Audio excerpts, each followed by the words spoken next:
രാത്രിയായപ്പോൾ നമുക്ക് ഭയങ്കര ഒരു ആഗ്രഹം കേട്ടോ കാളം കഴിക്കണമെന്ന്. അങ്ങനെ നമ്മൾ വണ്ടിയെടുത്ത് വേഗം പല്ലാവൂർക്ക് പോയേ. ഇതാണേ കട. ഇവിടെ നമുക്ക് കാളൻ, മസാൽപ്പൂരി, ബേൽപ്പൂരി അങ്ങനെ കുറേ സംഭവങ്ങൾ കിട്ടും കേട്ടോ. അപ്പം നമ്മൾ പറഞ്ഞത് കാളനാണ്, ഞാൻ പറഞ്ഞത് നോർമൽ കാളനും, ദിലി പറഞ്ഞത് മുട്ടക്കാളനും ആയിരുന്നു കേട്ടോ. അപ്പോൾ എൻ്റെ കാളൻ പെട്ടെന്ന് തന്നെ റെഡിയായി കിട്ടിയിട്ടുണ്ടായിരുന്നേ. വലിയ കുഴപ്പമുണ്ടായിരുന്നില്ല, എനിക്ക് കുറച്ച് വെള്ളമുള്ള പോലെ തോന്നി.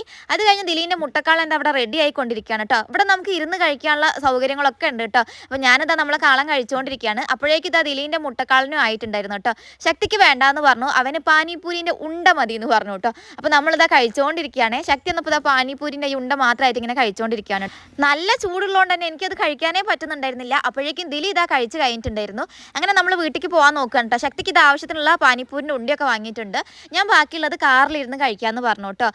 കാറിലിരുന്ന് കഴിച്ചുകൊണ്ടിരിക്കുമ്പോഴേക്കും അതിലുള്ള കോൺഫ്ലെക്സ് തീർന്നുകൊണ്ട് ഞാൻ ഈ പാനിപ്പൂരി അവൻ്റെ കയ്യിൽ നിന്ന് വാങ്ങി ഇങ്ങനെ പൊടിച്ചിട്ടു കേട്ടോ. അങ്ങനെ നമ്മളിത് ഇതൊക്കെ കഴിച്ച് ഇനി വീട്ടിലേക്ക് പോവുകയാണ്. അപ്പോൾ അത്രയേ ഉള്ളൂ. Tata bye bye, see U.